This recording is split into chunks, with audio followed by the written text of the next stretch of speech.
Section 1. Listen to the conversation between a Japanese student and a housing officer and complete the form. First, you have some time to look at questions 1 to 5.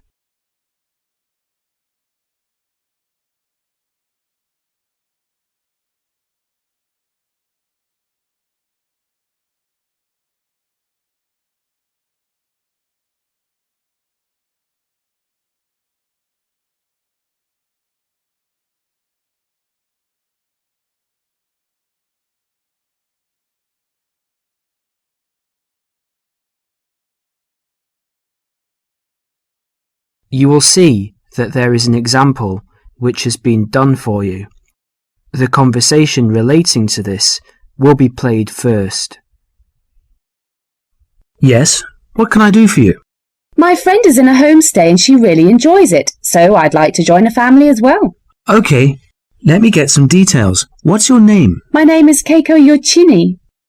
Could you spell your family name for me, please? Yes, it's Yoichini. That's Yuichini. The student's family name is Yuichini, so that has been written on the form. Now we shall begin. You should answer the questions as you listen, because you will not hear the recording a second time. Now listen carefully and answer questions 1 to 5. Yes, what can I do for you? My friend is in a homestay and she really enjoys it, so I'd like to join a family as well. Okay, let me get some details. What's your name? My name is Keiko Yoichini. Could you spell your family name for me, please? Yes, it's Yoichini. That's Yuichini. And your first name? It's Keiko. Keiko. That's Keiko Yuichini. Okay. And you're female. And your nationality? I'm Japanese. Right. And could I see your passport, please? Here it is. Okay, your passport number is JO6337. And you are how old? I'm 28 years old. Now you're living in one of the colleges. Which one? Willow College, Rome 21C. Right, 21C, Willow College. And how long are you planning to stay with Homestay? About 4 months, longer if I like it. And what course are you enrolled in? Well, I've enrolled for 20 weeks in the Advanced English Studies because I need help with my writing, and I'm nearly at the end of my first 5-week course. Right, so you've completed 5 weeks and you have enrolled for another 15 weeks. That's about 4 months altogether. That's right, about 4 months. Before they continue their conversation, look at questions 6 to 10.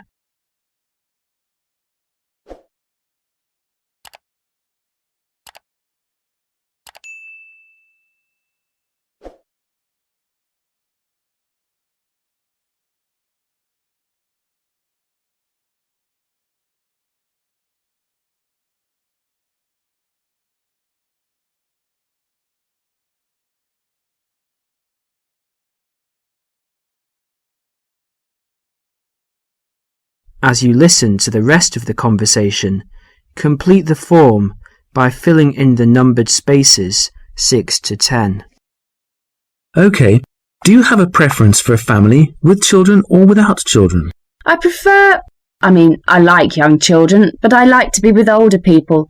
You know, I like someone of my own age. Okay, and do you smoke or drink? No and no. Would you mind being with a family of smokers? Yes, I would. I don't like smoking. I'd rather be with a family of people who do not smoke or drink. Okay, and what about pets? Oh, I love animals. I'm a veterinarian, so that's fine. The more the better. All right, now what about you? Are you a vegetarian or do you have any special food requirements? No, I'm not a vegetarian, but I don't eat a lot of meat. I really like seafood. And what about your hobbies? I like reading and going to the movies. Do you play any sports? Yes, I joined the handball team, but I didn't like that, so I stopped playing. You know, I played tennis on the weekend with my friends. All right, let's see. Name, age, transport. Are you familiar with the public transport system? No, I'm not really, because I've been living on campus. I've been to the city a few times on the bus, but they're always late. What about the trains?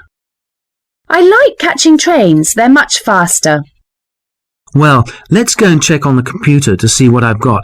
Listen, would it be okay to leave this with me? Could you come back after class this afternoon? Yes, of course. I'll check my records and I will give you details this afternoon. Thank you for your help. It's a pleasure. I'll see you this afternoon. Bye. Bye. That is the end of section 1. You now have half a minute to check your answers.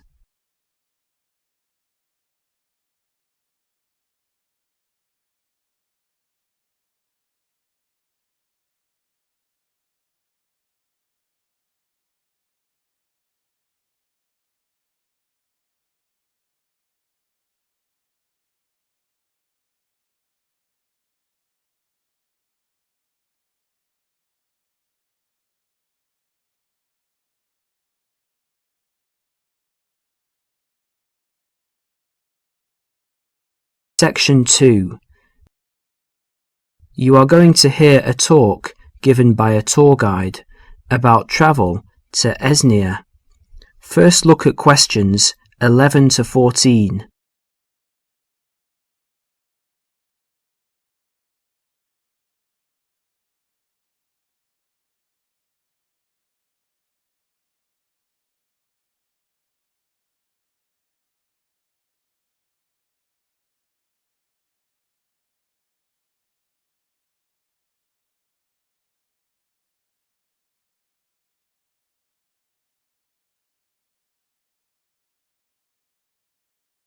As you listen to the first part of the talk, answer questions 11 to 14.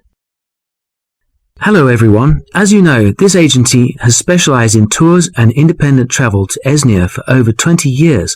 It's a magnificent place to visit, but it's not always as easy or as comfortable as it might be. So this tour is designed to help you handle the bureaucratic hassles and give you time and energy to enjoy the beauty of this breathtaking country. The first hassle is visas. Nowadays, Enzian visas are needed by almost all nationalities. The normal visa lasts for just 90 days, but a renewal is possible.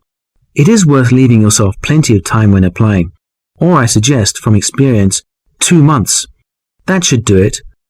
The latest confirmed price is £30, but it should be noted, and a lot of our regular travellers tell us that the price may change without notice and hold up visa processing. So ring up the Enzian embassy and check the price before sending out forms. Now, for those of you who are intending to take Enzia as part of a longer tour and want to wait till you get to another country, do remember that some Enzian consulates in neighbouring countries require you to provide a letter from your own embassy just to confirm your nationality. You can find a list of major embassies throughout the world in the student handbook on page 13. Oh, and one more thing. Check whether you need a multiple entry visa if you're leaving and re-entering Enzia on your tour. Before the talk continues, you will have a chance to look at questions 15 to 20.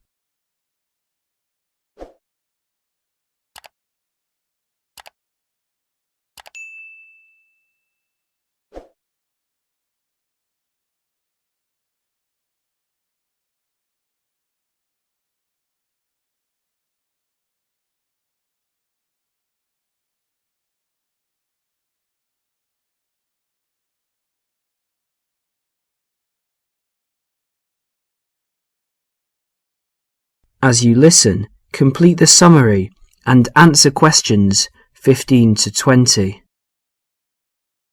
Now, some miscellaneous general advice. Firstly, if you're rich enough to bring in over $1,000 in cash or traveller's checks to Enzia, you need to fill in the currency form. Don't forget this. You could get into trouble if you do. You must declare all of your items and more expensive items, such as video cameras, on a tourist export form, which you can arrange to carry in advance. Regarding health regulations, although Enzia is becoming a generally healthier country with every passing year, neighbouring countries remain cautious with regards to health standards there, and therefore it is worthwhile carrying a health certificate. The one you need is the BM276. Now all of you here are students, and there will be plenty of concessions for young people travelling in Enzia. The Enzian Transport Authority, for example, issues a special youth fare card which you can get in any railway station. Just show your international student card. Information about getting this is in the handbook, and give 2 passport photos. And by the way, because there is so much bureaucracy in Enzia, we advise you to take at least 12 passport photos with you. They're not always easy to get done there. Finally, a bit more about currency. Pounds won't get you very far in Enzia these days, so they're no good. We advise people to carry either yen or Australian dollars. US dollars are starting to cause difficulties because of political disputes. Another surprise is that credit cards are virtually useless because of fraud scandals. Do carry traveller's checks, but we advise medium denominations. Large denominations increase the likelihood of theft, and small ones increase commission charges. Now, as I mentioned earlier, this student handbook has a wealth of information. That is the end of section 2. You will now have half a minute to check your answers.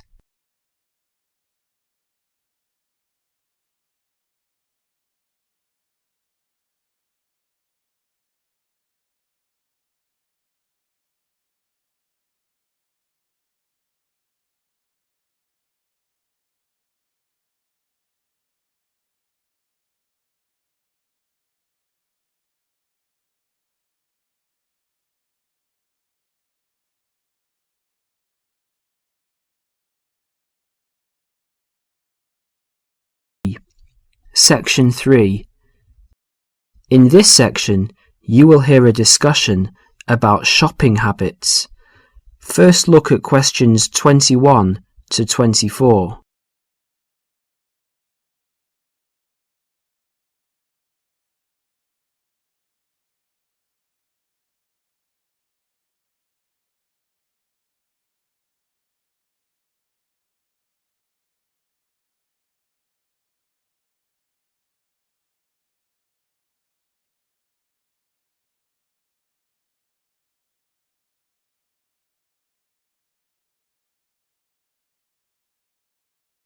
As you listen to the first part of the discussion, answer questions 21 to 24. Excuse me. I wonder if you'd mind answering a few questions. You see, I'm doing a project. Fine, what's this on? Well, I'm looking at the people's shopping habits. Okay. Can I ask you, first of all, are you a student? Well, I was a student here last year, but since then I've left, and I'm working in a bank now as a cashier. I just came to see a friend. Oh, that's okay. So how often do you go shopping? Oh, I buy a lot of books. Should I exclude books? Oh, if you leave books aside, what about shopping for all of your personal items, study things, and that sort of thing? Okay, because I go to the supermarket almost every day, it seems the other things, I'd say, I tend to do it every other week. And do you spend the same amount each time? I guess so. I only have about £100 a month spare, so I'd probably spend about £50 each time.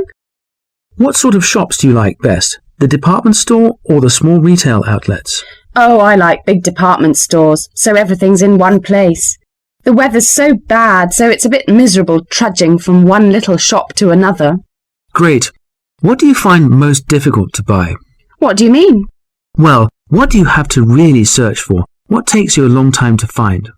Oh, jeans, definitely. You can get hold of a sweater or a CD in a moment, but with jeans I can spend all afternoon and still not find a pair that fits. Okay, one last question. Who do you usually shop with? Now, I usually go shopping on my own, but if I want to make it more of a social occasion with friends to have a coffee and things, I often go with colleagues from work, in our lunch hour. Well, thank you very much. You've been very helpful. No problem. Before the next part begins, you will have a chance to look at questions 25 to 30.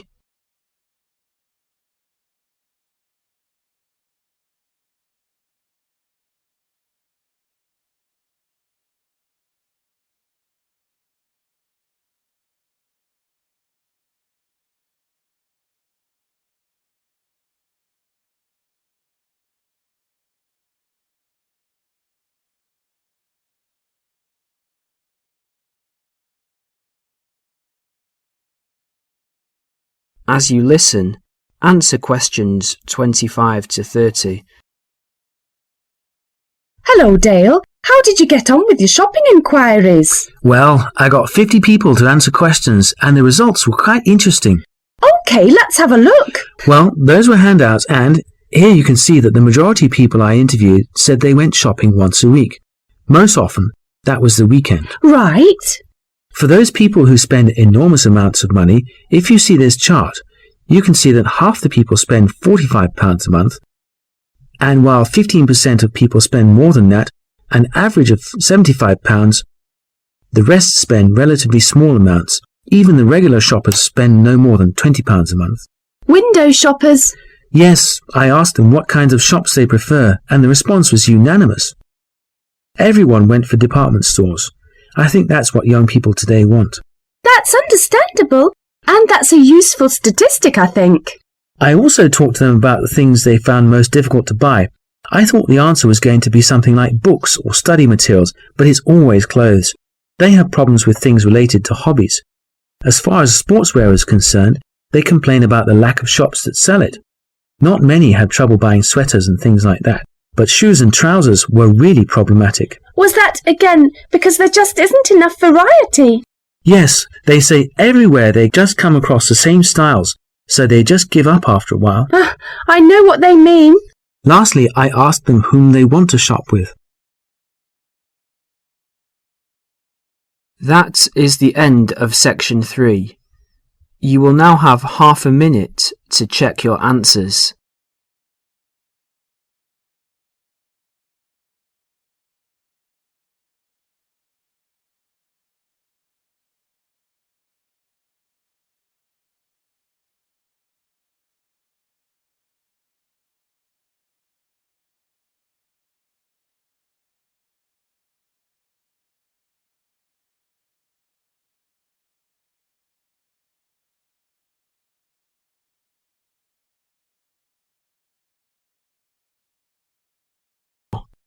Section 4.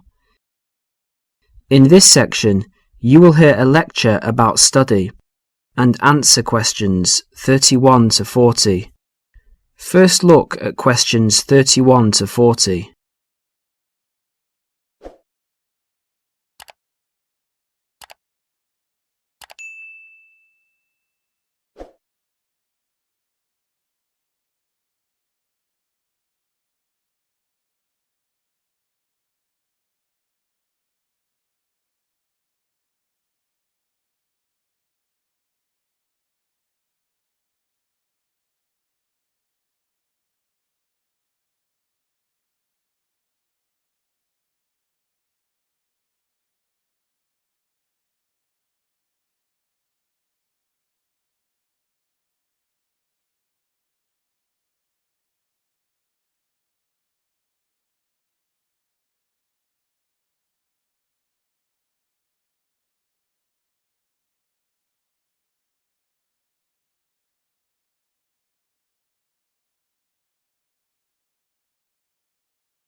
As you listen to the lecture, answer questions 31 to 40.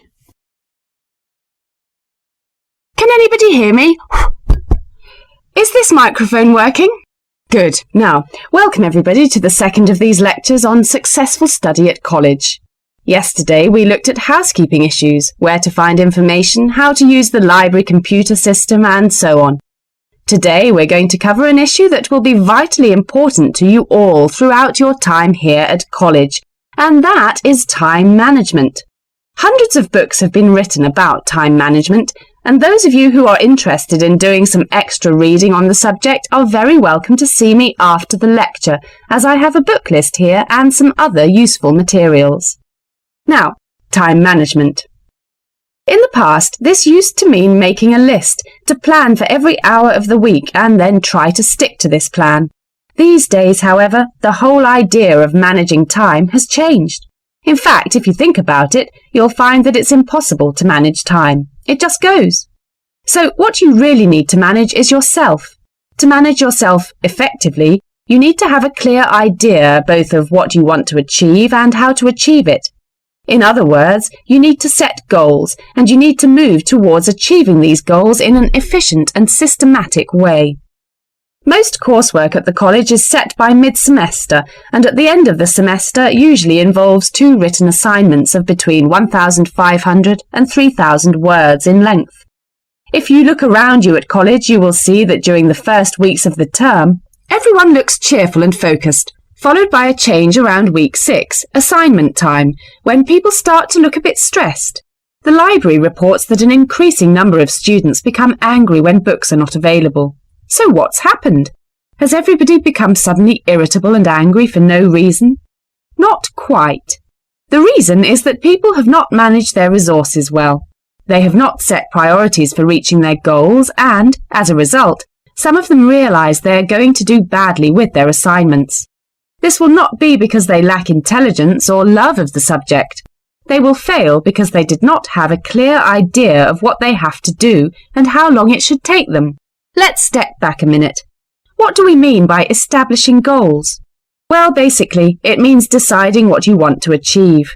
In other words, deciding on the results that you want to achieve.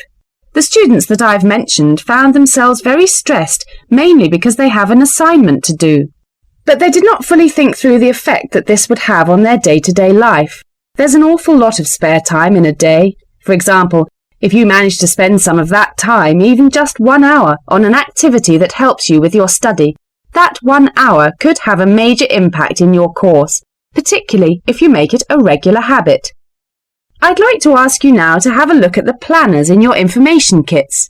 You will see that there are 3, 1 term planner, 1 weekly planner, and 1 daily planner. The term planner is to help you get an overview of everything that you will need to do for the term. The weekly planner is to help you week by week, and the daily planner will help you with the really detailed planning. Before we go any further, I would like you to make a note in your daily planner right now. I want you to picture how you could make a major difference in your life by spending just 1 hour a day on some activities for the next term. Background reading, for example, or preparing a bibliography. Now imagine the benefit at the end of the term. The term diary and the weekly diary are the most important ones.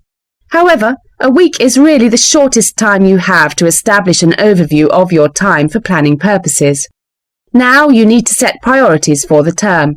Work out how you could achieve those priorities and the results that you desire.